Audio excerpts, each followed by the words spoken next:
मेरे प्रिय भाई और बहनों, कई साल पहले एक परिवार अचानक आश्रम में आया। वो पहली बार आश्रम आ रहा है, बिहार के रहने वाले, और उन्होंने अपनी कहानी सुनाई।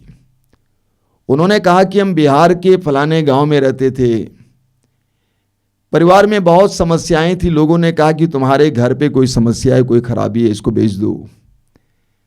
सस्ते दाम में उसको बेच दिया। दूसरे गांव चला गया, वहां पे घर पे रहने लगा। वहां पर भी बहुत सारी समस्याएं आई। लोगों ने कहा कि तुम्हारे घर पे कोई समस्या है, इसको बेच दो। सस्ते में उसने बेच दिया।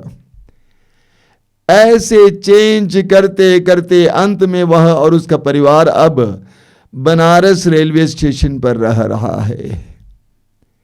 मैंने पूछा, आगे और कहां जाओगे? शैतान से कितना बचोगे? 4-5 साल पहले मैं एक विश्वासी बहन के घर गया था। वह विधवा है, एक बेटा है, एक बेटी है। अच्छा घर है, लेकिन उसके परिवार में बहुत समस्याएं थी। पास के लोगों ने कहा कि तुम्हारे घर पे कोई खराबी है, इसको बेच दो, शहर है, बहुत महंगा है। लोगों ने सोचा कि ये सस्ते में बेच के चली जाएगी। मैंने कहा, बहन, इस घर को छोड़ना नहीं। तुम कहां कहां भटकती रहोगी? तुम ये बताओ, दुनिया में कौन सा ऐसा स्थान है जहां पर शैतान नहीं है? अगर शैतान आदन बगान तक पहुंच गया तो शैतान को तुम कहां रोक सकती हो? उस बहन ने मेरी बात को मान लिया। आज उसने घर को अच्छा बनाया, परिवार भी अच्छा चल रहा है। अब सवाल ये खड़ा होगा कि हम छोड़ें या ना छोड़ें। एक और बात मैं आपको बताना चाहता हूं। वो बात यह है, कहीं कहीं आपका निवास आपको छोड़ने की आवश्यकता होगी। मान लीजिए आप जहां रहते हैं उसके चारों ओर अंधविश्वास का काम चल रहा है, जादू टोने का काम चल रहा है चारों ओर। शायद आपको उस स्थान को छोड़ने की आवश्यकता होगी, क्योंकि आपकी सारी ऊर्जा उससे लड़ने में लग जाएगी। या मान लीजिए आप जहां रहते हैं उसके चारों ओर अनैतिक कार्य होते हैं, अश्लीलता होती है, वेश्यावृत्ति होती है, जुआ खेला जाता है, नशे की शिकार हैं लोग। ऐसे में आपका रहना कठिन हो सकता है। वहां पर भी आपकी ऊर्जा बर्बाद हो सकती है लड़ लड़ के। या मान लीजिए जहां पे आप रह रहे हैं आपके चारों ओर आपराधिक तत्व हैं, अपराध करने वाले, अधर्म करने वाले, मारने पीटने वाले, डकैती करने वाले, अन्याय करने वाले, तो शायद उस जगह को भी आपको छोड़ने की आवश्यकता हो सकती है, क्योंकि परिवेश का आपके ऊपर असर पड़ता है। तो संसार में लोग शैतान और अवधूत और दुष्ट आत्माओं से पीड़ित हैं। सवाल ये खड़ा होता है, क्या शैतान है? क्या शैतान है? क्या अवधूत हैं? क्या दुष्ट आत्माएं हैं? देखिए, मैं तो अज्ञान हूं, मैं कुछ नहीं जानता। मैं क्या जानता हूं?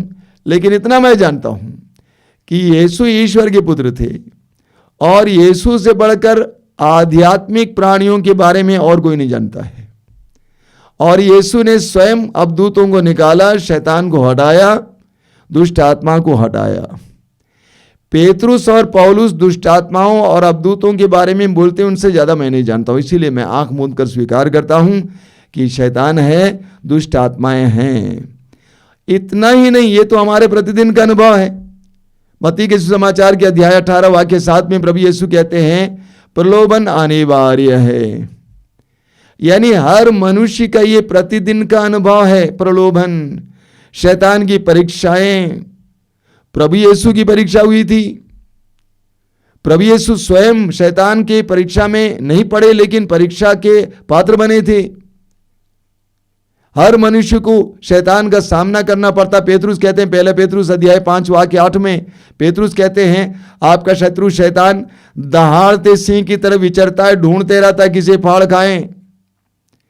आपका शत्रु शैतान दहाड़ते सिंह की तरह विचरता है, ढूंढते रहता है किसे फाड़ खाएं।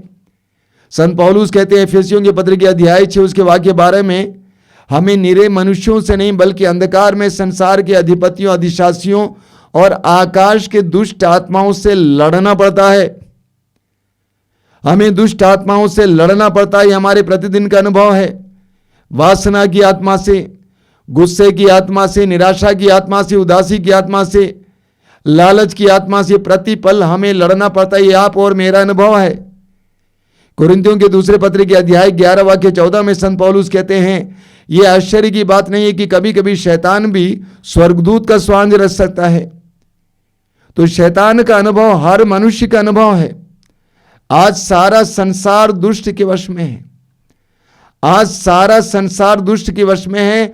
सर्वत्र शैतान का बोलबाला है। सारे संसार में, परिवारों में, समाज में, व्यक्तियों के जीवन में शैतान और भूत प्रेत अन्य आध्यात्मिक शक्तियों का असर पड़ा हुआ है। इसीलिए इंसान बरगला गया है, वो भटक रहा है। उसे छुटकारे के लिए बाबाओं के पास, ओझा सोखा के पास, जादू टोना करने वालों के पास, मौलवियों के पास, फादरों के पास भटक रहे हैं छुटकारा पाने के लिए। और उनके साथ क्या क्या नहीं किया जाता है, क्या क्या नहीं खिलाया जाता है, क्या क्या नहीं पिलाया जाता है, क्या क्या नहीं किया जाता है, करवाया जाता है। मजबूरी में इंसान शैतान और दुष्ट आत्मा से छुटकारा पाने के लिए उनकी सारी बातों को मान लेते हैं। मैं आपके सामने बहुत सारे उदाहरण रख सकता हूं, लोगों का अनुभव जादू टोना वालों के पास जाने से और अन्य लोगों के पास जाने से।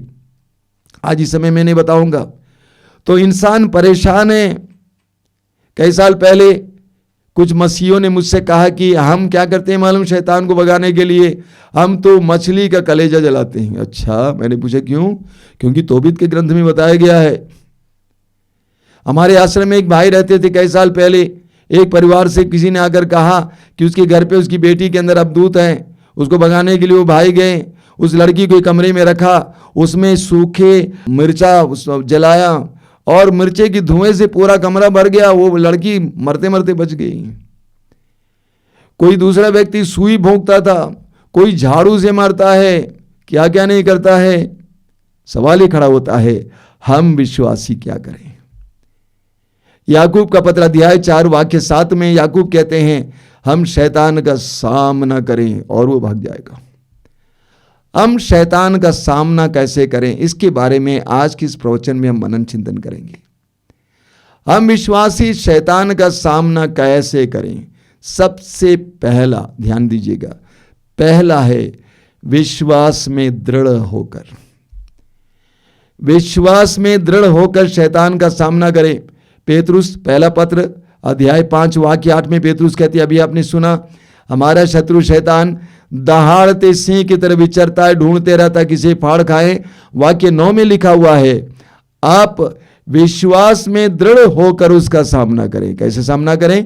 विश्वास में दृढ़ होकर। आप विश्वास में दृढ़ होकर उसका सामना करें।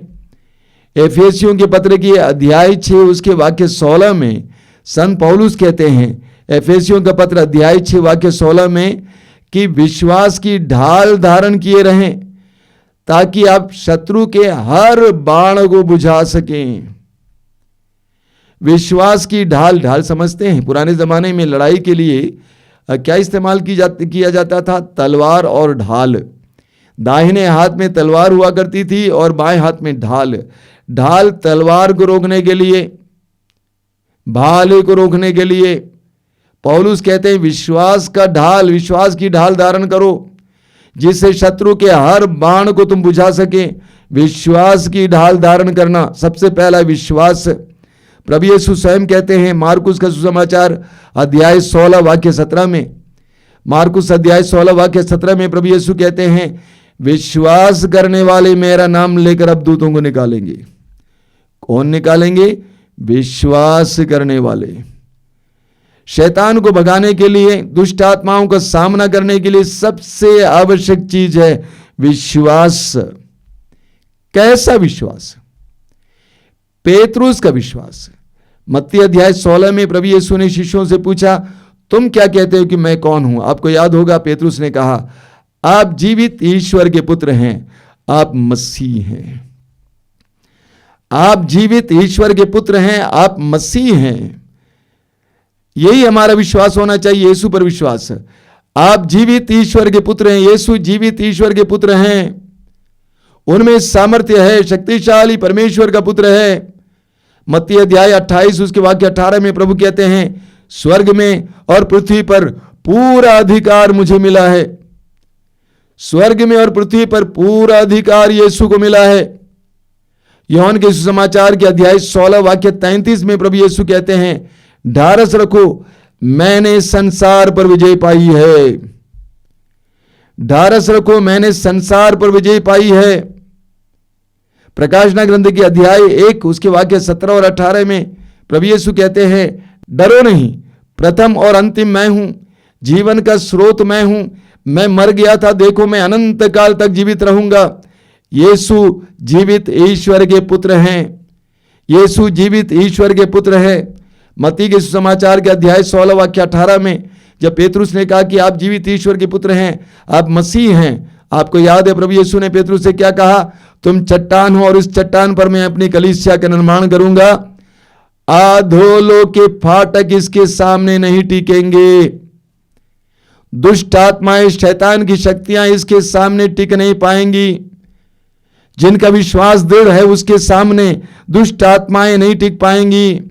इसलिए जब आपके चारों ओर या आपके अगल बगल में आपको परेशान करने के लोग कुछ भी करते हैं, हो सकता है कुछ भी करें, आपको क्या करना है, डरना नहीं, आपको विश्वास में दृढ़ होना है। कई साल पहले की बात है, लखनऊ से एक मसीह परिवार आश्रम आया था। उनकी समस्या थी, वे शहर में रहते थे, अच्छे खासे थे। उनकी समस्या थी, हर रोज सुबह अपने गेट के अंदर जब जमीन साफ करने के लिए जाते थे, झाड़ू लगाने के लिए जाते थे अपने प्रांगण को, तो उन्होंने देखा कि हर रोज वहां पर कुछ लवंग पड़ा हुआ है, कुछ नींबू, कटा हुआ नींबू पड़ा हुआ है। तो इसलिए वे लोग डरते थे। मैंने कहा आप लोग ये काम करना, एक मोटे कागज पर लिख के रखना, मोटे अक्षरों में, कुछ ज़्यादा संख्या में नींबू और कुछ ज़्यादा लवंग गिराया करें ताकि वो हमारे काम में आए। मैंने कहा आप उससे क्यों डरेंगे, आप विश्वास में दृढ़ होना। पेतरुस ने कहा विश्वास में दृढ़ होकर, यीशु पर विश्वास में दृढ़ होकर कि यीशु ईश्वर के पुत्र हैं और यीशु मसीह है, यानी मुक्तिदाता हैं। यीशु ये एकमात्र मुक्तिदाता है। यीशु हमारे पापों को और हमारे रोगों को और हमारे दुखों को अपने ऊपर ले लिए हैं। यीशु हमारे लिए मरे। पहला यूहन्ना अध्याय 2 वाक्य 2 में संत यूहन्ना कहते हैं वो हमारे पापों के लिए प्रायश्चित किया, न केवल हमारे पापों के लिए बल्कि समस्त संसार के लोगों के पापों के लिए प्रायश्चित किए हैं। प्रभु यीशु हमारे लिए मरे। पहला पेतरुस अध्याय 1 वाक्य 18 और 19 पेतरुस कहते हैं आप लोगों का उद्धार सोने चांदी जैसे नश्वर वस्तुओं की कीमत पर नहीं हुआ, बल्कि एक निर्दोष तथा निष्कलंक मेमने अर्थात मसीह के मूल्यवान रक्त की कीमत पर हुआ है। रोमी अध्याय 3 वाक्य 25 संत पौलुस कहते हैं ईश्वर ने चाहा कि ईसा रक्त बहाकर हमारे पापों का प्रायश्चित करें और हम विश्वास के द्वारा उसका फल प्राप्त करें। यीशु ही एकमात्र मुक्तिदाता है और यीशु ने हमारे पापों और हर प्रकार के शाप को अपने ऊपर ले लिया। एक ऐसा विश्वास हमारे अंदर आएगा तो जैसे कि प्रभु ने पेतरुस से कहा हमारे सामने शैतान टिक नहीं पाएगा। बोलिए hallelujah, hallelujah, hallelujah, hallelujah, hallelujah. दो छोटे उदाहरण देता हूं। मान लीजिए एक खूंखार कुत्ता आपको दौड़ा रहा है और आप डर के मारे दौड़ेंगे तो कुत्ता क्या करेगा, आपको दौड़ाएगा।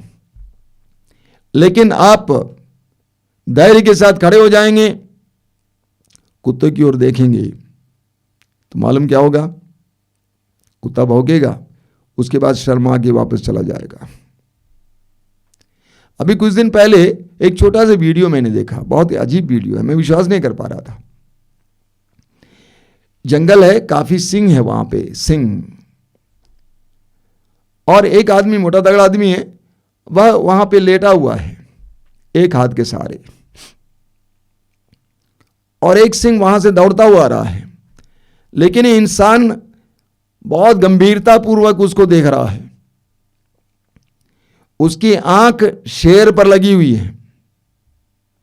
शेर अपनी गति को धीरे करता है और धीरे धीरे उस आदमी की ओर आने की कोशिश करता है, लेकिन संकोच करने लगता है। इस आदमी की दृष्टि उसी पर लगी हुई है। जब वो और करीब आ रहा था तो आदमी ने अपने हाथ में जो एक कागज का टुकड़ा था उसको हिला दिया और वो धीरे से वापस चला गया। आप जितना शैतान से डरेंगे उतना वह आपको दौड़ाएगा, आपको परेशान करेगा। एक विश्वासी को डरना नहीं चाहिए, एक विश्वासी को डट कर सामना करना है। याकूब कहते हैं आप शैतान का सामना करें, वो भागेगा। स्तोत्र ग्रंथ अध्याय 27 वाक्य 1, प्रभु मेरी ज्योति और मुक्ति है, मैं किससे डरूं? वह मेरी आत्मा की रक्षा करता है, मैं किससे भयभीत हो जाऊं? आपके अंदर ये विश्वास आना चाहिए, विश्वास में दृढ़ हो जाइए। आपके अगल बगल में आपको परेशान करने के लिए बहुत सारे लोग बहुत कुछ कर सकते हैं, आपको उसको देखना नहीं है, आपको यीशु की ओर दृष्टि लगाना है, यीशु पर अपने विश्वास को दृढ़ करना है। आप देखेंगे शैतान आपको परेशान करना बंद करेगा। बोलिए hallelujah, hallelujah, hallelujah, hallelujah, hallelujah, hallelujah. तो शैतान का सामना कैसे करें? सबसे पहले विश्वास में दृढ़ होकर, दूसरा है यीशु के नाम की शक्ति से, यीशु के नाम की शक्ति से। मार्कुस अध्याय 16 वाक्य 17 प्रभु यीशु कहते हैं जो विश्वास करता है वो मेरा नाम लेकर अबदूतों को निकालेगा। जो विश्वास करेगा वो मेरा नाम लेकर अबदूतों को निकालेगा, मेरा नाम लेकर अबदूतों को निकालेगा। प्रभु यीशु का नाम हमारे लिए शक्तिशाली औजार है, शस्त्र है। यीशु का नाम सुनकर शैतान भाग जाएगा। आप पढ़ेंगे पूरे प्रेरित चरित्र में कि कैसे शिष्य यीशु के नाम की शक्ति से बड़े बड़े कार्य करते हैं। आज भी करोड़ों लोगों के जीवन में बंधनों से छुटकारा मिलता है यीशु के नाम की शक्ति से। हम पढ़ेंगे लूकास के सुसमाचार के अध्याय 10 में, वहां पर हम पढ़ते हैं कि प्रभु यीशु अपने शिष्यों को गांव गांव भेजते हैं अबदूतों को निकालने के लिए, रोगियों को चंगा करने के लिए। बड़े आनंद के साथ वे वापस लौटते हैं। वाक्य 17 में लिखा हुआ, लूकास अध्याय 10 वाक्य 17 में, बड़े आनंद के साथ वे वापस लौटे और उन्होंने प्रभु से कहा, प्रभु आपके नाम के कारण अबदूत भी हमारे अधीन होते हैं। आपके नाम के कारण अबदूत भी हमारे अधीन होते हैं। यीशु के नाम के कारण अबदूत भी हमारे अधीन होते हैं। यीशु के नाम की शक्ति से अबदूत को भी आप अपने अधीन कर सकते हैं। बोलिए हालेलुया, हालेलुया, हालेलुया, हालेलुया। तीसरा है प्रार्थना। मार्कुस का सुसमाचार उसके अध्याय 9 में हम पढ़ेंगे। एक व्यक्ति अपने बेटे को यीशु के शिष्यों के पास लेके आए। उस इंसान का बेटा अबदूत ग्रस्त था, वो परेशान था, लेकिन प्रभु यीशु के शिष्य उस अबदूत को निकाल नहीं पाए। उसके बाद वो व्यक्ति उस बेटे को यीशु के पास लेके आता है, कहता है कि आप दया करें और कुछ करें। और प्रभु यीशु ने उस युवक से अबदूत को निकाल दिया, वो स्वतंत्र हो गया। घर पहुंचने पर शिष्यों ने प्रभु से पूछा कि प्रभु हमारे साथ ऐसा क्यों हुआ, हम क्यों नहीं हटा पाए? आपको याद है, आपको मालूम है प्रभु ने क्या कहा? आप पढ़ेंगे मार्कुस के सुसमाचार अध्याय 9 वाक्य 29 में। प्रभु ने कहा, उपवास और प्रार्थना के सिवाय और कोई उपाय नहीं है ताकि इस जाति को निकाला जाए। उपवास और प्रार्थना के सिवा, बिना प्रार्थना के आप शैतान को निकाल नहीं पाएंगे। प्रार्थना शक्तिशाली औजार है, शस्त्र है। तीसरा है प्रार्थना। अब मार्कुस के सुसमाचार के अध्याय 9 में पढ़ते हैं, एक व्यक्ति ने अपने जवान बेटे को यीशु के शिष्यों के पास ले आकर उनसे कहा कि हमारे बेटे के लिए प्रार्थना कीजिए। उस लड़के के अंदर अबदूत था। अबदूत कभी उसको पानी में गिराता, कभी आग में गिरा देता। वो इंसान बहुत परेशान था, लेकिन शिष्य उस अबदूत को निकाल नहीं पाए। अंत में वह व्यक्ति अपने बेटे को यीशु के पास लेके आते हैं और यीशु ने उस लड़के से अबदूत को निकाला, वो स्वतंत्र हो गया। घर पहुंचने पर शिष्यों ने प्रभु से पूछा कि प्रभु ऐसा क्यों हुआ, हम क्यों नहीं निकाल पाए? तो प्रभु ने क्या कहा आपको मालूम? मार्कुस के सुसमाचार के अध्याय 9 उसके वाक्य 29 में लिखा हुआ है, उन्होंने उत्तर दिया, प्रार्थना और उपवास के सिवा और किसी उपाय से यह जाति नहीं निकाली जा सकती। प्रार्थना और उपवास के सिवा। प्रार्थना के द्वारा हमें शक्ति मिलती है, शैतान को हटाने की सामर्थ्य मिल जाती है।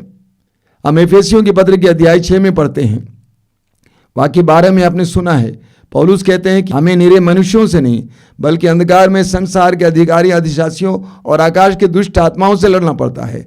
वाक्य 10 में पौलुस कहते हैं इसीलिए हम प्रभु से और उनके सामर्थ्य से बल प्राप्त करें।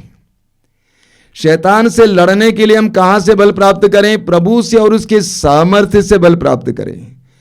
प्रभु यीशु 40 दिन और 40 रात उपवास और प्रार्थना में बिताए। 40 दिन और 40 रात उपवास और प्रार्थना करने के बाद प्रभु यीशु का एक महाप्रलोभन हुआ था। शैतान यीशु के पास 3 बड़े बड़े प्रलोभन लेके आता है, लेकिन प्रभु यीशु अपनी प्रार्थना और उपवास के बलबूते उसकी शक्ति से, ईश्वर से प्राप्त शक्ति से 40 दिन और 40 रात प्रार्थना और उपवास के द्वारा प्राप्त उस महान शक्ति से प्रभु यीशु ने शैतान से कहा, हट जाओ शैतान, और शैतान हट गया। प्रभु यीशु उस पर जीत पाए। बोलिए हालेलुया, हालेलुया, हालेलुया। अब आप पूछेंगे किस तरह की प्रार्थना? लोग भी सोचते हैं किस तरह की प्रार्थना? क्या ये प्रार्थना कि प्रभु हटाइए शैतान को, हटाइए शैतान को, हटाइए? बिल्कुल नहीं। प्रार्थना का मतलब है प्रभु के साथ जुड़ना, प्रभु के साथ रिश्ता जोड़ना, आराधना के द्वारा, वचन के द्वारा, अन्य प्रार्थनाओं के द्वारा, रोजरी के द्वारा, स्तुति के द्वारा ईश्वर के साथ जुड़े रहना। जो ईश्वर के साथ इस तरह जुड़े रहता है उसको शैतान से लड़ने के लिए शक्ति और सामर्थ्य मिल जाता है। मार्कुस अध्याय 14 उसके वाक्य 38 में प्रभु यीशु कहते हैं, जागते रहो और प्रार्थना करते रहो। जागते रहो और प्रार्थना करते रहो जिससे तुम परीक्षा में नहीं गिर जाओगे। जागते रहो और प्रार्थना करते रहो जिससे तुम परीक्षा में नहीं गिर जाओगे। परीक्षा में ना गिरने के लिए, शैतान के फंदे में ना गिरने के लिए हमें जागते हुए प्रार्थना करना है। लूकस के सुसमाचार के अध्याय 21 में एक बहुत जबरदस्त वचन है, मैं आपको सुना दूंगा। लूकस अध्याय 21 उसके वाक्य 34 से 36 तक। सावधान रहो, कहीं ऐसा ना हो कि भोग विलास, नशे और इस संसार की चिंताओं से तुम्हारा मन कुंठित हो जाए और वो दिन फंदे की तरह अचानक तुम पर आ गिरे, क्योंकि वह दिन समस्त पृथ्वी के सभी निवासियों पर आ पड़ेगा। इसलिए जागते रहो और सब समय प्रार्थना करते रहो। देखिए प्रभु क्या कहते हैं, इसलिए जागते रहो और सब समय प्रार्थना करते रहो जिससे तुम इन सब आने वाले संकटों से बचने और भरोसे के साथ मानव पुत्र के सामने खड़े होने योग्य बन जाओगे। प्रभु कहते हैं कि वो फंदे की तरह कभी ना कभी तुम्हारे ऊपर आ जाएगा, सबके ऊपर आ जाएगा। विपत्ति, रोग, परेशानियां, प्रलोभन, मृत्यु। प्रभु कहते हैं इसीलिए जागते रहो और सब समय प्रार्थना करते रहो ताकि शैतान के फंदे में तुम ना गिरो। याकूब का पत्र अध्याय 4 वाक्य 7 में याकूब क्या समझाते हैं? कहते हैं ईश्वर के अधीन रहकर शैतान का सामना करें। शैतान का सामना कैसा करें?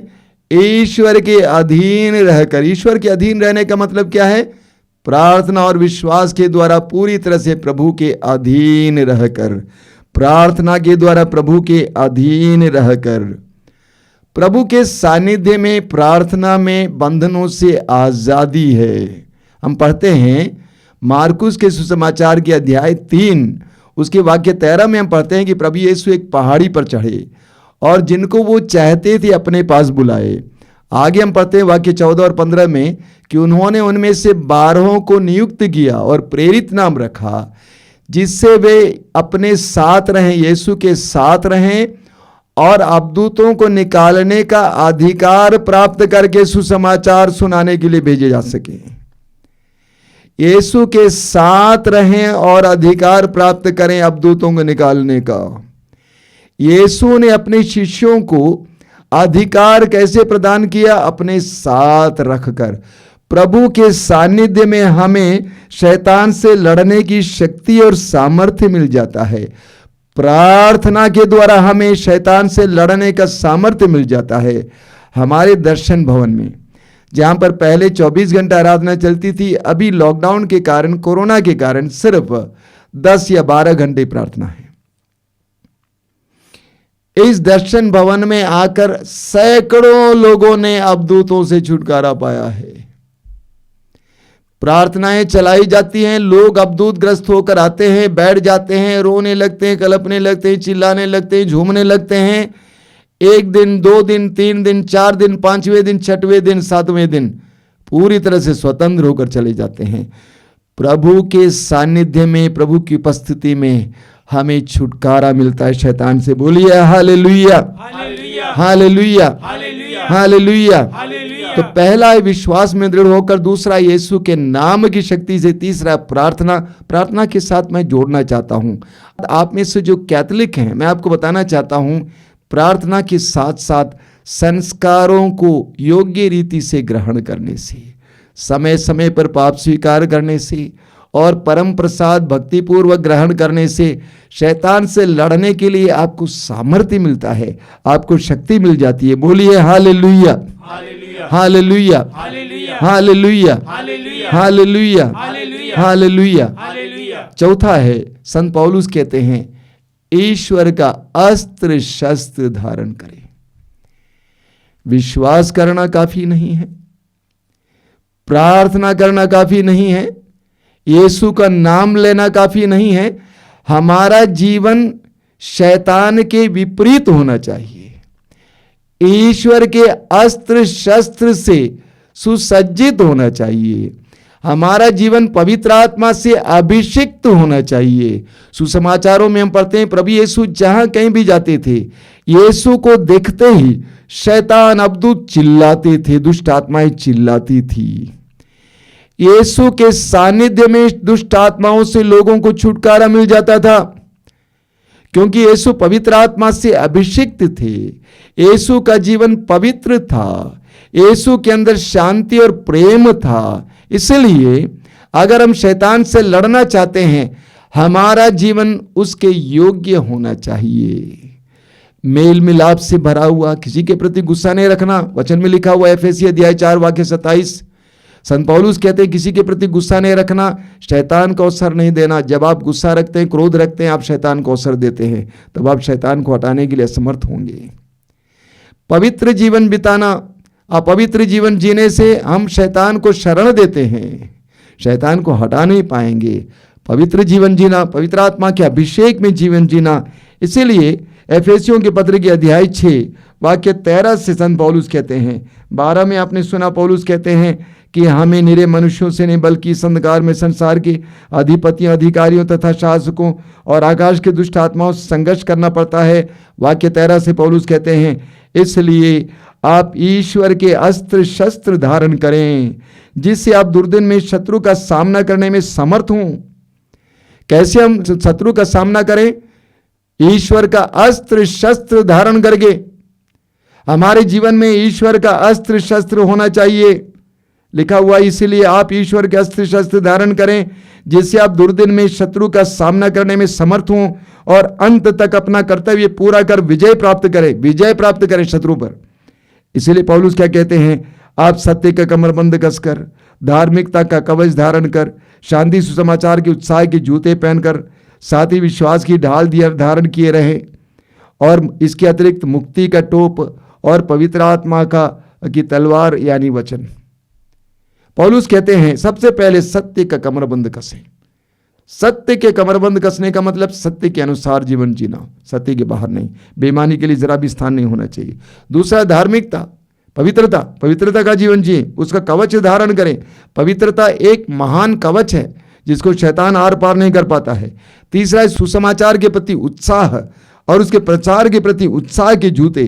चौथा है विश्वास की ढाल, मैंने कह दिया विश्वास की ढाल धारण करें, यानी प्रभु के मुक्ति का टोप, प्रभु की सुरक्षा का टोप और आत्मा की तलवार जो पवित्र वचन है, इसको धारण करें।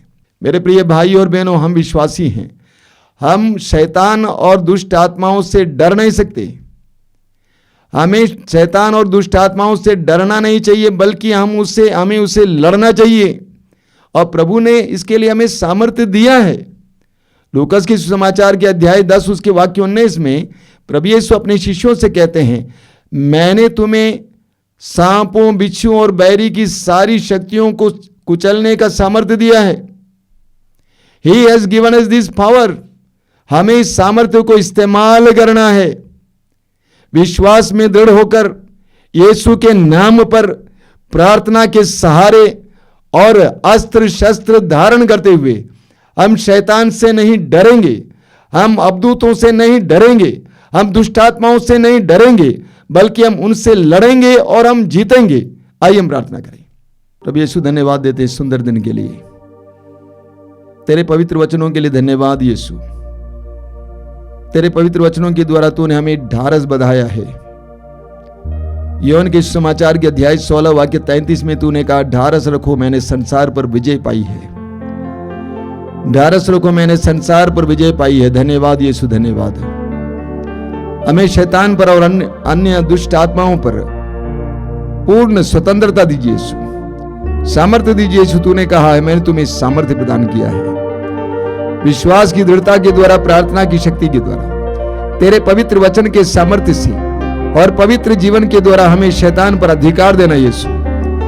शैतान और अंधकार की शक्तियों से ना डर कर स्वतंत्र होकर जीवन जीने के लिए, बिंदास जीवन जीने के लिए हमें कृपा देना यीशु। एक एक भाई बहन जो इस समय पवित्र वचनों को सुन रहे थे, तेरे सामर्थ्य से भर देना यीशु, सामर्थ्य से भर देना, तेरे वचन के सामर्थ्य से भर देना, तेरे सानिध्य के सामर्थ्य से भर देना यीशु। धन्यवाद यीशु, धन्यवाद। तेरी स्तुति, तेरी आराधना, तेरी महिमा। धन्यवाद यीशु, धन्यवाद। तेरी स्तुति, तेरी आराधना, तेरी महिमा।